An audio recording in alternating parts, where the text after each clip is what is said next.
de COVID-19 y la semana se contabilizaron 10.670, o sea, hay una disminución, pero en realidad es una disminución no tan sentida, no tan fuerte, es apenas un 3%, sí vamos disminuyendo, pero a un ritmo lento. Tenemos un promedio de 1.479 casos diarios. En lo que respecta a fallecimientos, del 13 al 19 de junio tuvimos 144 fallecidas, y del 20 al 26 fueron 124. O sea, tenemos un promedio diario actualmente de 17 personas que pierden la vida con causas relacionadas por COVID-19, comparado con la semana tras anterior, que fue de 20, y la anterior fueron 24. O sea, hemos ido disminuyendo aproximadamente 3-4 personas por día que fallecen. Nuestro más sentido pésame a todas estas familias, a todas las personas que han tenido una pérdida por el COVID. Hoy, martes 29 de junio, se registran un total de 1.857 casos, 13 personas fallecidas. Se mantienen 1.001 personas hospitalizadas en 10 centros privados, en centros privados, y son 991 en el sistema público. De estas hay 425 personas en UCI. Recordemos que nuestro umbral para hablar de que las personas en UCI por COVID-19 estaban siendo atendidas con la mejor calidad posible eran 359. O sea, seguimos todavía por encima del umbral, 425 personas en UCI y tenemos 576 en salón. No hemos recuperado nuestra capacidad óptima de atención y esto pues obviamente nos habla de que no hay una agilidad en la colocación de las personas que verdaderamente están ameritando un lugar en una unidad de cuidados intensivos. El 44% de los fallecimientos de la semana epidemiológica 25 se registraron en el grupo de edad de 50 a 64 años, el 30.7% en el grupo de más y 25% 27 a 49 años. O sea, a la fecha se contabilizan 4.661 fallecimientos acumulados desde que empezó esta pandemia a registrar casos en nuestro país. Muchos han estado siguiendo las noticias. Hay una variante del virus, una mutación que ha sido denominada para fácil entendimiento de la mayoría de la gente como variante Delta. Es una variante que se originó, se empieza a descubrir un poco más en la India y que ha venido golpeando a algunos países de una forma importante, incluso en una situación avanzada. Esta variante Delta, ya ustedes posiblemente muchos han leído, tiene características que hacen mucho más incluso el contacto fugaz. Una persona que está en contacto con otra persona que tiene la variante Delta, en pocos segundos se puede infectar. Ya no se requieren como, bueno, claro, no usando equipo de protección personal. Sabemos que el equipo de protección personal siempre, el uso de mascarilla, ¿verdad? Y sobre todo también el distanciamiento, lugares ventilados, siempre disminuye mucho el riesgo. Pero una persona que no tiene una mascarilla y entra en contacto con otra que está infectada con la variante Delta puede infectarse en cuestión de pocos segundos. Además, se ha visto también que el riesgo de enfermar gravemente en personas no vacunadas puede llegar a ser el doble. Entonces, es una variante de mucho cuidado. Esta variante no ha sido detectada en nuestro país. Seguimos haciendo la vigilancia del genoma del virus para saber si en algún momento, que es muy probable, ya es casi que inminente el hecho de que va a presentarse, así como las otras variantes también se van esparciendo alrededor del mundo sin importar las medidas eventuales, ¿verdad?, que se pudieran tomar en fronteras. Es muy difícil, eso siempre termina llegando. Así que insistimos que estamos todavía en pandemia, que yo sé que muchos quisieran escuchar que estas variantes no ocurren y que nuestro futuro cercano es mucho más positivo. Sin embargo, esta es la realidad. El virus sigue mutando y esto deriva mucho también del no acceso mundial a la vacuna. Si tuviéramos un acceso, una capacidad de producción y un acceso equitativo, la posibilidad de que el virus siga transmitiéndose, siga circulando con intensidad, obviamente en poblaciones con muchísimas millones de personas, hace que tenga el virus más oportunidades de mutar y de presentar ese tipo de variantes. Así que recordemos siempre ventilar mucho los espacios donde estamos, que haya buena ventilación, el uso correcto de la mascarilla, aún incluso con vacuna.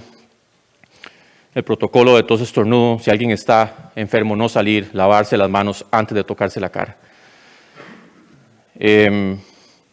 También es importante indicar que hay ya información de que las vacunas de Pfizer y AstraZeneca que se están aplicando en nuestro país siguen siendo efectivas contra estas variantes. Tanto la alfa, la beta, la gamma y obviamente la delta también son efectivas las vacunas. Sí se ha visto que incluso personas vacunadas, sabemos que la vacuna o la vacunación completa no exime al 100% a las personas a que puedan infectarse. Siempre hay un porcentaje menor de personas que incluso con las dos vacunas se pueden infectar.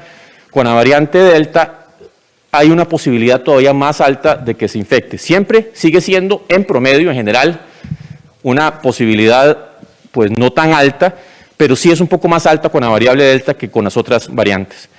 Y lo más importante es que la vacunación sigue siendo efectiva, y especialmente con Pfizer, con AstraZeneca, ya hay estudios que lo demuestran, efectiva para prevenir en un alto porcentaje la enfermedad grave. O sea, si hemos visto que en gente que no se vacuna, la variante Delta puede duplicar incluso el riesgo de enfermar gravemente, si una persona está vacunada, sigue siendo alto el porcentaje de vacunación, de protección que confiere contra las variantes de este tipo como la Delta. Así que mientras la campaña avanza, siempre es importante seguir cumpliendo con todos los protocolos y seguirnos protegiendo, porque insistimos en que lamentablemente pues la pandemia aún no finaliza y puede ser que tengamos eventualmente otra ola pandémica por la variante Delta. Eso no lo sabemos, sabemos que vamos desacelerando ahorita con las variantes que tenemos, pero eso no puede tampoco descartarse. Recuerden que con la pandemia, lamentablemente, los niveles de certeza no existen. Claro que con la vacunación vamos a sortear muchos de estos problemas con las variantes incluso, pero tenemos que seguir avanzando, así vamos. Recuerden que vamos avanzando de acuerdo a la disponibilidad de vacunas. También queremos comunicar hoy que la Comisión Nacional de Vacunación y Epidemiología, órgano encargado de dictar las políticas y las estrategias de vacunación en nuestro país, dio el aval el día de hoy para que las mujeres embarazadas que lo deseen puedan ser inmunizadas contra el COVID-19, siguiendo ya los grupos de vacunación establecidos. Esta decisión que la toma este órgano técnico se basa en estudios desarrollados en mujeres vacunadas en su periodo de gestación, las cuales han evidenciado seguridad tanto para la madre como para el infante. El personal de la Caja Costarricense de Seguro Social va a entregar un consentimiento informado para las madres que deseen vacunarse, donde se les detallará la base científica que está disponible. Insistimos, es cierto que por parte de los mismos estudios de fase 3 que han presentado las compañías farmacéuticas, no se ha considerado dentro del grupo de vacunación a las mujeres embarazadas. Estos son estudios posteriores que ya han ido apoyando la idea de esta seguridad con las mujeres embarazadas, así que eso sigue siendo opcional para aquellas mujeres gestantes, que ya existe evidencia que dice que es una vacuna que tiene un nivel de seguridad para tanto ella como para su futuro, o más bien ya el niño o niña que va a nacer. Así que eso es lo que queríamos comunicar el día de hoy por parte de Salud, reiterando, tenemos que cuidarnos mucho, seguimos bregando en medio de la pandemia y claro que ya hay mucho cansancio mental, queremos retomar nuestro mundo antes de la pandemia, todavía este asunto de las variantes y ahora que tenemos ese riesgo de la variante Delta nos llama a seguir cuidándonos mucho todos y todas. Gracias. Muchas gracias al ministro de Salud, el doctor Daniel Salas. De inmediato escuchamos al ministro de Comunicación, el señor Agustín Castro. Muy buenas tardes, don Agustín. Muy buenas tardes a don Daniel y a las personas que nos siguen por las redes y en la transmisión. Primero empezar por informar que se mantiene por una semana más todo el país en alerta naranja. Eso ha sido una decisión tomada por la Comisión Nacional de Emergencia a la luz de la evolución de los datos epidemiológicos que explicaba don Daniel. ¿Y esto por qué? Como podemos ver en la filmina, si me hacen el favor de transmitirla, en la semana anterior hubo 10.356 casos. Entonces, aunque se ha venido dando una disminución paulatina desde los picos que alcanzamos, aún es una de casos. Si ustedes sacan la cuenta, en promedio diario. Entonces, es una cantidad muy importante de casos. Y tenemos en los hospitales hoy, como señalaba don Daniel, 1.001 personas. Y además tenemos más de 400 personas en UCI, 425 para ser exactos. Entonces, estas son circunstancias que demuestran que aún hay una presión muy alta sobre el sistema hospitalario y, de hecho, la capacidad de UCIs está sobrepasada. La cantidad de UCIs, como se ha señalado repetidamente, para que la atención sea óptima es de 359 y estamos en 425. Es decir, hay un exceso de personas en UCI todavía. Y no olvidemos, al final, la medida más importante de todas las cosas. Hubo 124 personas, que están a Firmina que sigue, que fallecieron en la semana anterior. Entonces, estos son todavía datos muy fuertes de fallecimientos y demás que obligan a mantener las medidas de precaución y demás. Y esto nos hace hacer un llamado para no caer en una falsa sensación como que si la pandemia ya estuviese en unos niveles de control o algo por el estilo. Todavía estamos muy largo de los datos de marzo o la primera mitad de abril que permitían una disminución de las cosas. Es necesario continuar, las medidas están teniendo un efecto, hay una disminución en hospitalizados, hay una disminución de las personas en UCI, hay una disminución de fallecidos, pero eso es paulatino y todavía es necesario mantenerlo unas semanas más. El siguiente tema que quisiera abordar tiene que ver con los temas de vacunas que están en la filmina siguiente. El mes de junio va a cerrar con 646.260 vacunas recibidas, con el arribo que habrá esta semana, que ya tenemos confirmado y que será de 80.730 dosis. Esto nos lleva a que al cerrar junio, ustedes recordarán, y está en la siguiente filmina, que había una meta de 2.200.000 dosis recibidas. Esa fue una meta que había planteado el presidente en una comunicación a los costarricenses. Bueno, el mes está cerrando con 2.794.785 dosis, es decir, casi 600.000 dosis más que la meta esperada. Esto es junio. El siguiente trimestre, y eso está en la siguiente filmina, esperamos recibir entre julio y septiembre, y recalco, entre julio y septiembre, en todo el trimestre, 2,5 millones de vacunas. Es decir, en esos 3 meses se recibiría casi otro tanto de lo que recibimos en la primera mitad del año. De esa manera, al sumar lo que ya hemos recibido, más lo que esperamos para el próximo trimestre, estaríamos llegando, nuestra meta es llegar de las vacunas por contratos, al menos a 5,3 millones de dosis recibidas desde que empezó la pandemia. Y esa es una información que queríamos darles porque señala el panorama de la vacunación que seguirá en el próximo trimestre. Muchas gracias.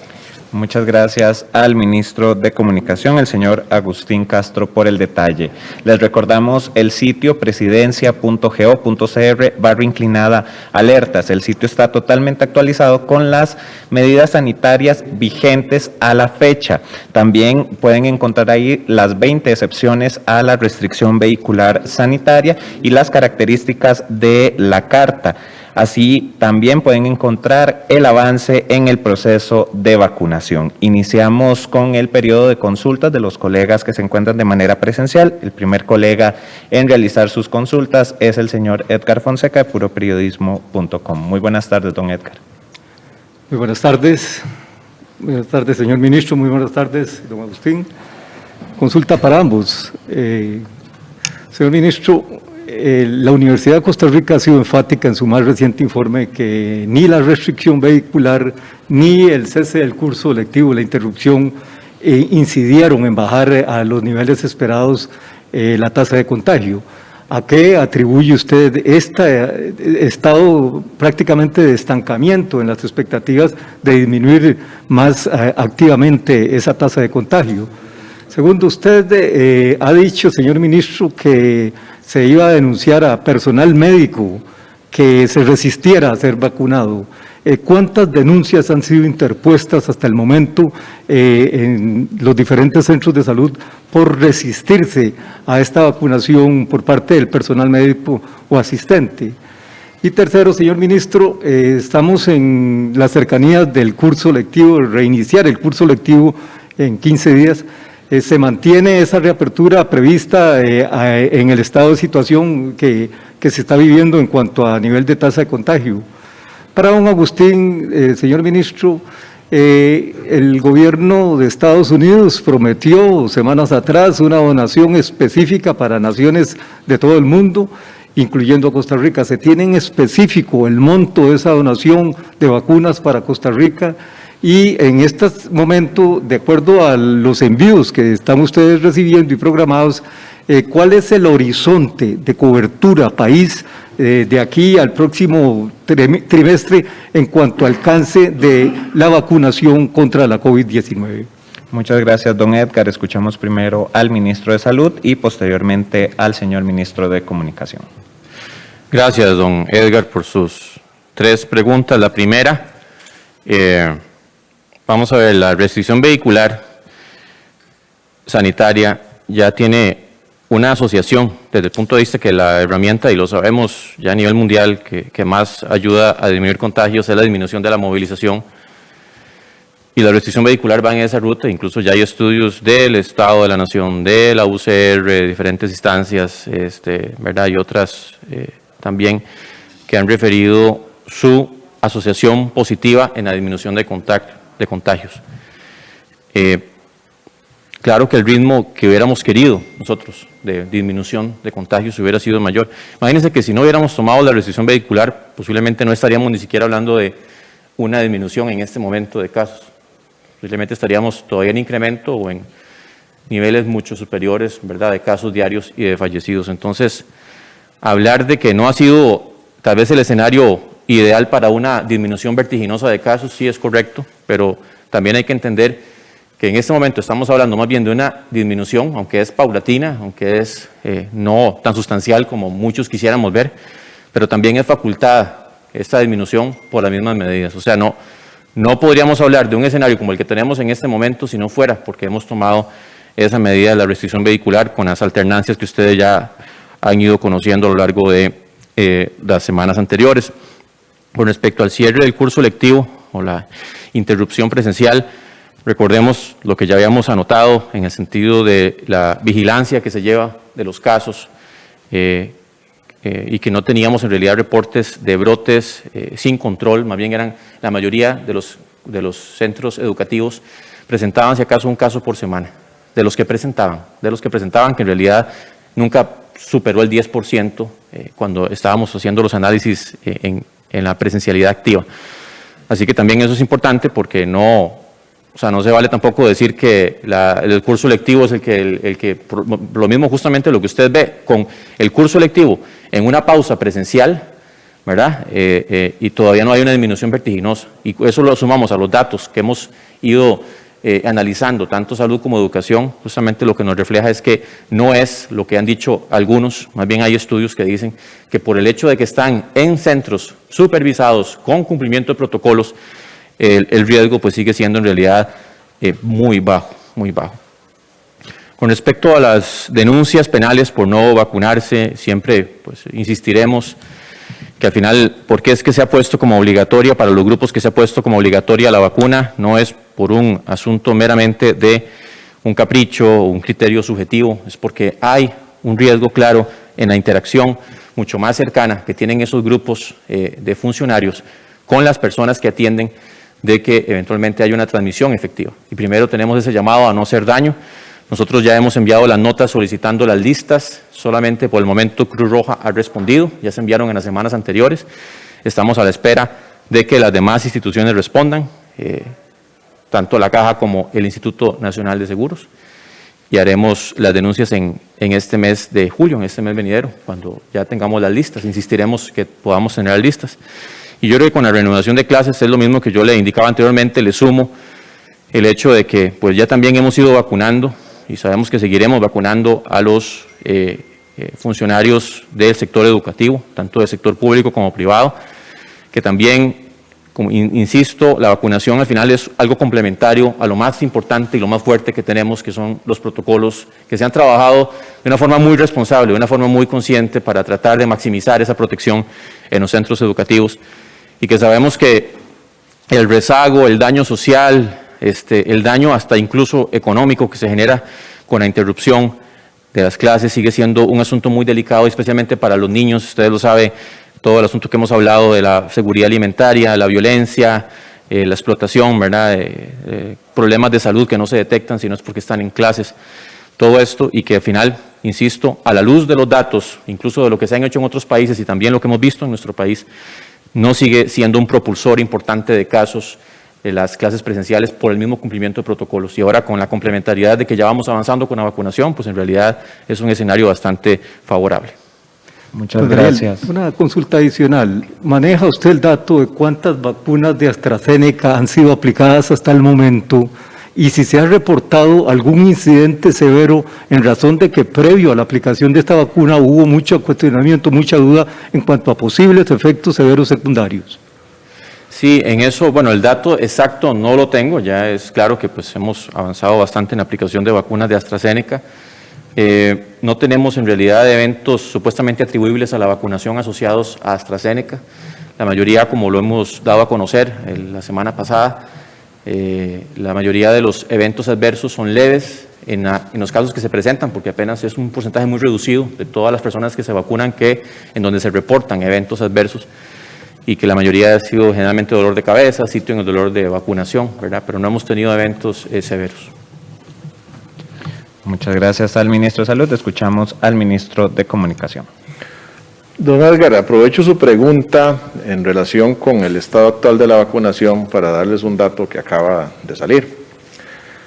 Al corte de ayer hay 2.440.000 dosis que se han colocado en este país, lo cual significa que ya hay 1.629.000 personas que tienen al menos una dosis, y hay más de 811.000 que ya tienen las dos dosis. Entonces, reitero, 2.440.000 dosis puestas, 1.629.000 personas con al menos una dosis, y de esas 811.000 ya tienen la dosis completa, es decir, las dos dosis. Esto tiene que ver con lo que usted preguntaba. Como les señalaba, esperamos que de los contratos que tenemos arriben al menos 2.500.000 dosis durante el próximo trimestre. Claramente hay 818.000 personas que en algún momento de ese trimestre deberán recibir la segunda dosis, porque los plazos son de 12 semanas en este momento. Entonces, si usted le quita esos 2,5 millones, esas 800.000, a usted le quedan 1.700.000 dosis que pueden ser colocadas a personas, sean nuevas o sea en algunos casos también de segunda dosis. Eso como cantidad de personas. Sume esa cantidad de personas al 1.600.000 que ya hay y usted verá que andará por arriba de los 3 millones la cantidad de eso. Y de vuelta, eso es una cantidad muy importante de dosis, porque en ese trimestre vamos a tener casi la misma cantidad que en los primeros 6 meses del año, lo cual permite acelerar la vacunación. Muchas gracias, don Edgar. El siguiente colega en realizar sus consultas es Tomás Gómez, del medio digital El Observador. Muy buenas tardes, Tomás. Gracias, buenas tardes para los dos.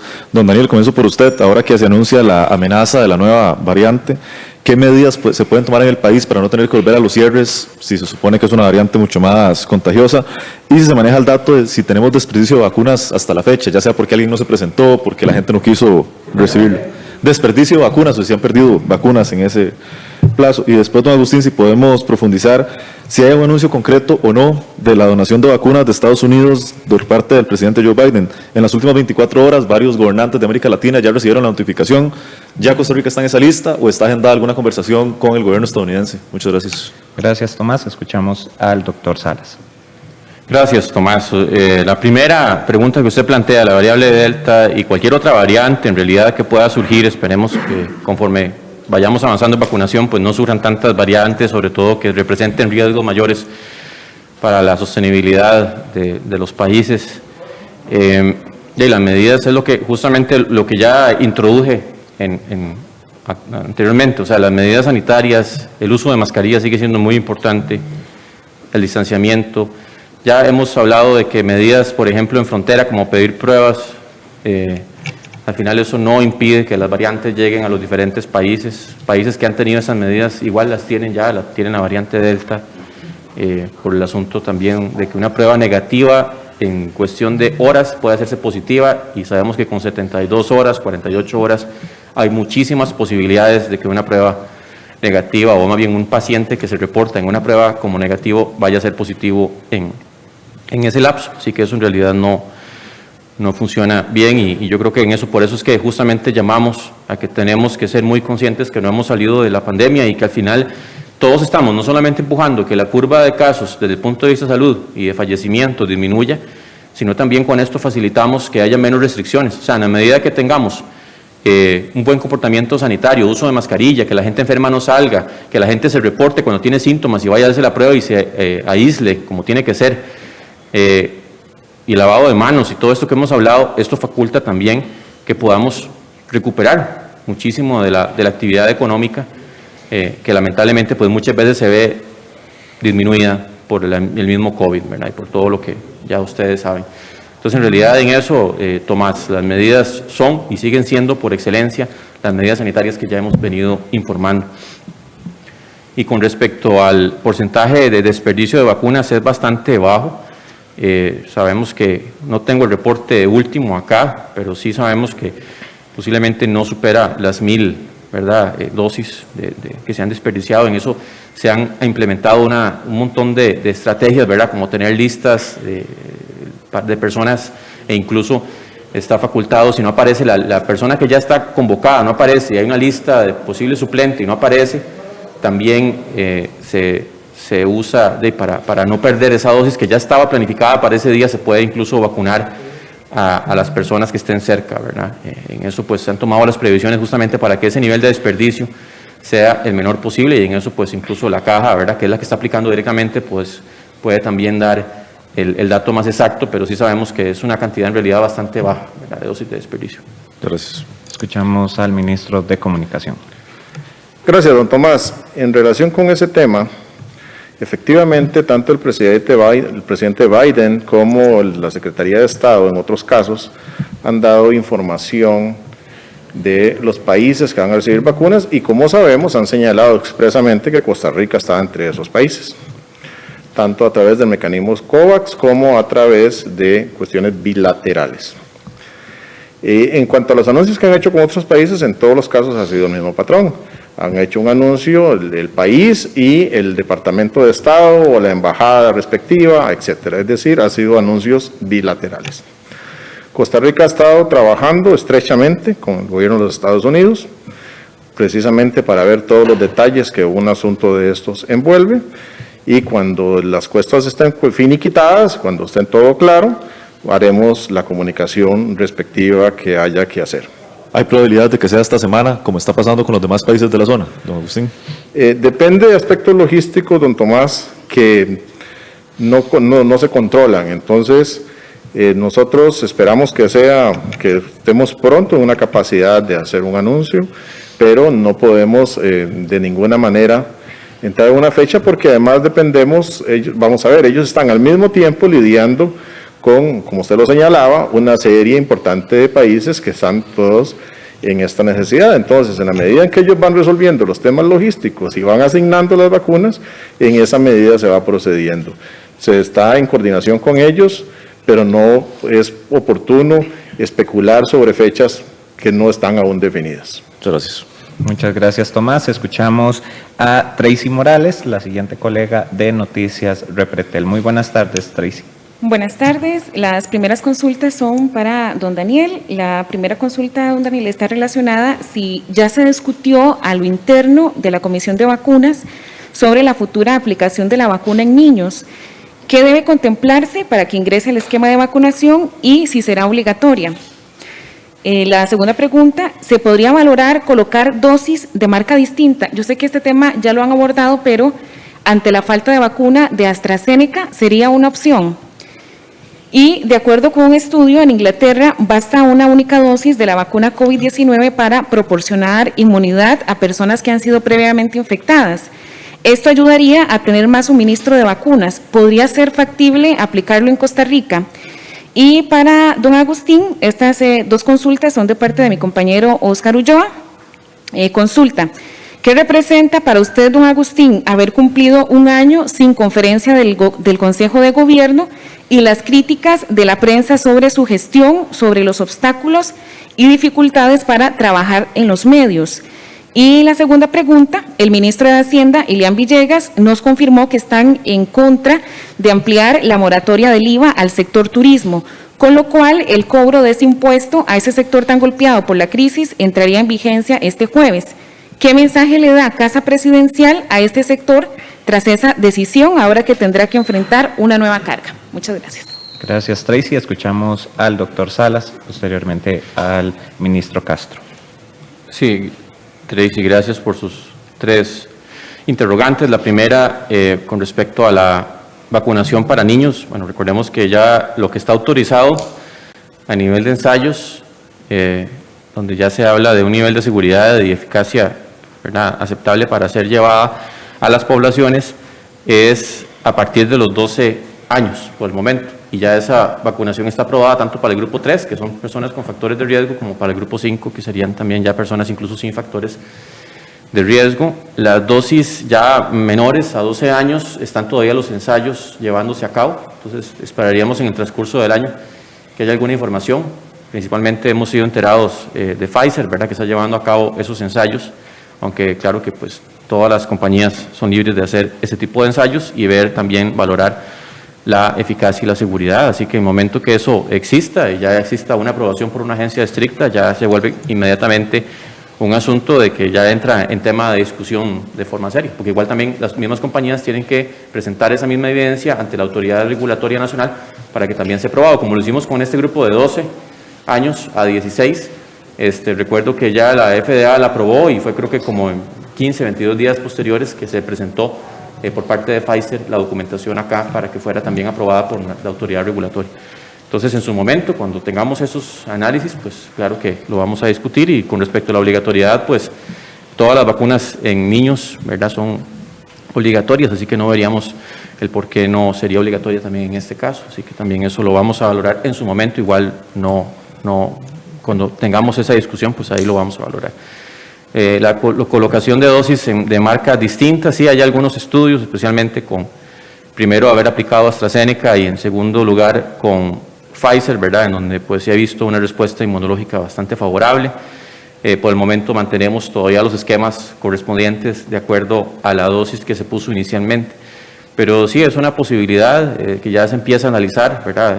Y obviamente con eso siempre vemos la evidencia, la calidad de la evidencia, qué tan fuerte es, cuántos estudios hay, la calidad de los estudios para tomar las decisiones que se vayan a tomar, ¿verdad? Eventualmente sabemos que igual Costa Rica pues no es que tiene un montón de verdad, como las vacunas que quisiéramos para poder vacunar de forma masiva, ¿verdad? Y tener lo que hemos dicho, nosotros ojalá hubiéramos podido vacunar en el primer semestre a la inmunidad de rebaño.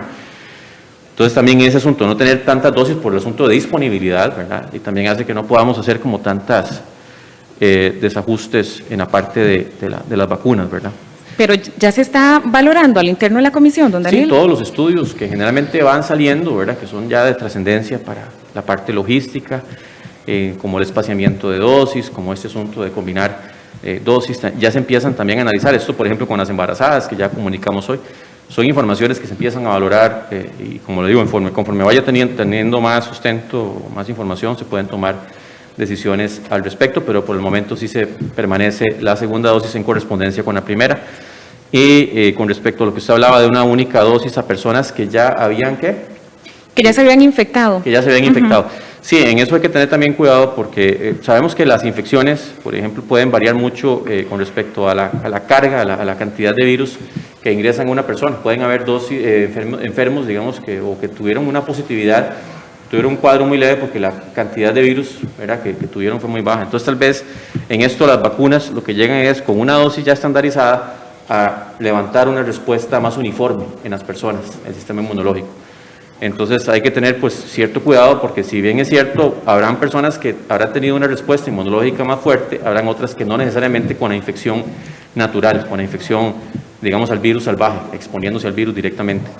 Entonces, igual también con las variantes existen, ¿verdad? Pues ya asuntos que no están tan bien estudiados, apenas empiezan a estudiarse algunos de ellos, pero también tenemos que tener cuidado porque sabemos que lo que confiere, lo que se ha visto ya con más sustento científico, es completar los esquemas para lograr esa inmunidad óptima, ¿verdad? Posiblemente esto de la primera dosis con personas que ya se han infectado no se ha expuesto, no se ha estudiado bien con las últimas variantes del virus, ¿verdad? Entonces también tenemos que entender ese desenlace, y que ya vemos que, por ejemplo, con una sola dosis, con la variante Delta, no estoy hablando una dosis previo a enfermedad, ¿verdad? Una dosis en general, la persona no está tan bien protegida, ¿verdad? Como se podría eventualmente proteger con una única dosis contra las otras variantes. Siempre, insisto, la inmunidad óptima se alcanza con el esquema completo, que en el caso de la vacuna de AstraZeneca y Pfizer sabemos que es 2 dosis.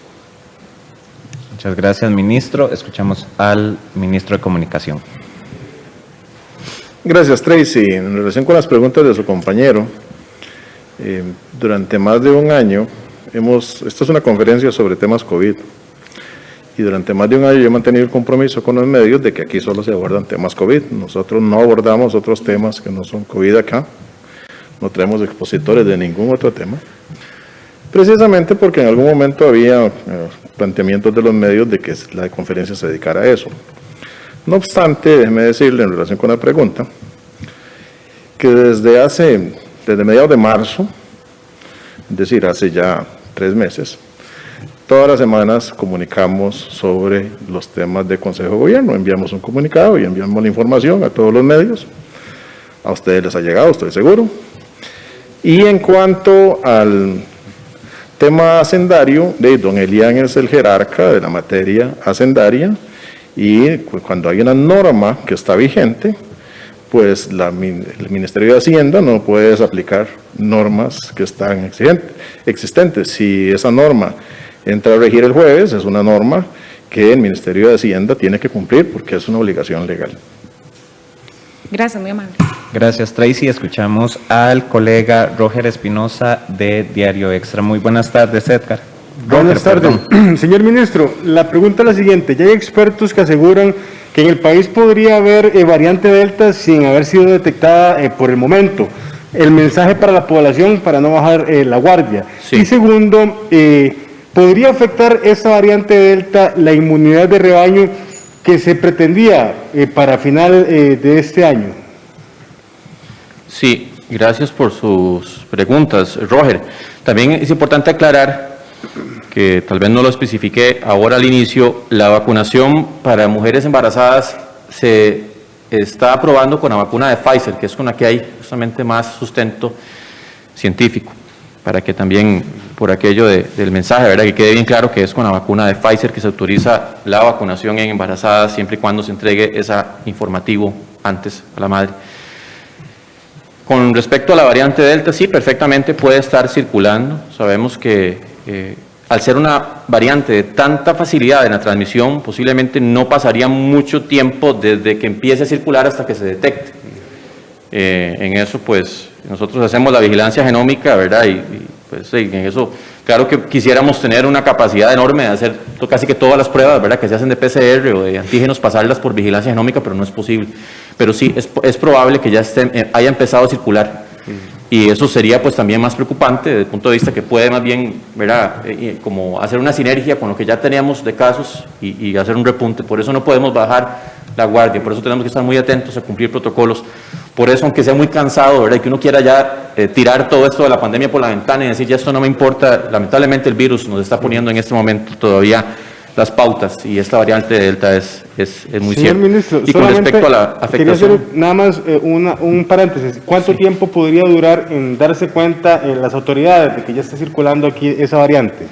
Sí, con la cantidad de pruebas que se hacen, posiblemente haya más de un 5% de circulación de la variante Delta para poder ser detectada. Pero como le indicaba anteriormente, por sus características de que se contagia tan fácilmente, uno esperaría que no pase mucho tiempo desde que empieza a circular hasta que ya se detecte, ¿verdad? Por esa misma aceleración. Hemos visto, por ejemplo, en Reino Unido, ya es casi que el 85-90% de todos los casos son por variante Delta, y de hecho que han tenido un repunte y están ahorita en un pico importante de casos.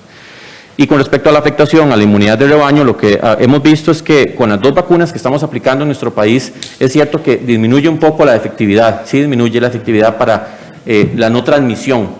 La efectividad para la no enfermedad grave disminuye todavía menos, siempre está presente y por eso es importante que la gente se vacune. El asunto de la inmunidad de rebaño podemos verlo de diferentes ópticas. Lo que hemos planteado es gente que ya se ha inmunizado, ¿verdad? Que se ha vacunado y que pues, ha desarrollado sus defensas. Y en eso, conforme tengamos variantes de este tipo, posiblemente el umbral de vacunación esperada para hablar de inmunidad de rebaño sea mayor. O sea, lo que hablamos es que si antes hablaba de un 75%, posiblemente, y todavía no hay un umbral, ¿verdad? Que haya dicho ya, ¿verdad? Que esté reconocido a nivel internacional, posiblemente sea mayor, sea de un 85% más, pero en eso todavía estamos atentos y sí tenemos que ir promoviendo, y sobre todo la gente que no ha querido vacunarse, entender que estas variantes son mucho más transmisibles, pueden aumentar la posibilidad de un internamiento, de una hospitalización, y que tenemos todavía mucho que cuidarnos, ¿verdad? Y que ojalá se vacunen cuando puedan, porque todo eso ayuda justamente a alcanzar esa esperada inmunidad de rebaño, ¿verdad? Que pues sí, estas variantes puede hacer que se retarde un poco más, ¿verdad? Incluso dependiendo del tipo de vacuna que se estén usando, hasta puede sabotear, si se puede decir así, ¿verdad? La inmunidad de rebaño. Por dicha, como le digo, los estudios que tenemos hasta el momento, Pfizer y AstraZeneca, son vacunas que tienen todavía un buen perfil de protección cuando se completan especialmente su esquema. Muchas gracias, Roger. Muchas gracias, ministro. Hoy no contamos con consultas de los medios regionales, así que damos por concluido el periodo de consultas, no sin antes recordarles el sitio presidencia.go.cr/alertas. El sitio está totalmente actualizado con las medidas sanitarias vigentes a la fecha. También ahí pueden encontrar el detalle de las 20 excepciones a la restricción vehicular sanitaria, los detalles que debe de tener la carta de excepción a la restricción vehicular sanitaria, y el proceso de actualización del proceso de vacunación también lo pueden encontrar ahí, presidencia.go.cr/alertas. Le agradecemos la presencia al ministro de Salud, el doctor Daniel Salas, y al ministro de Comunicación, el señor Agustín Castro. A ustedes muchas gracias por su sintonía. Muy buenas tardes.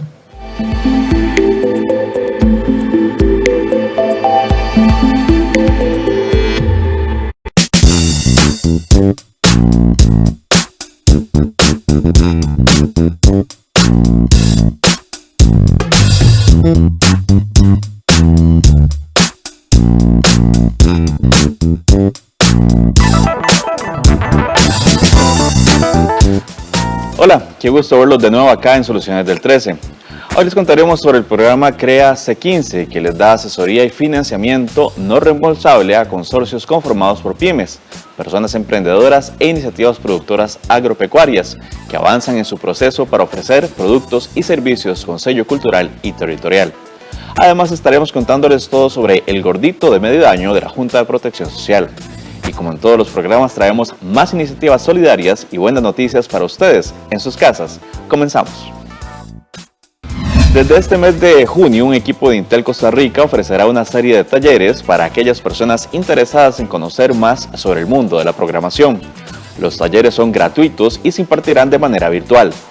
El objetivo es incentivar e involucrar a más personas con las áreas de ciencia, tecnología, ingeniería, arte y matemáticas. Quienes participen deben tener más de 12 años, pero a partir de ahí no hay límite de edad. Los talleres están incluso abiertos para adultos mayores, ya que no se requieren conocimientos previos y se comenzará con lo básico. Por el momento se ofrecerán los siguientes talleres, ponga atención.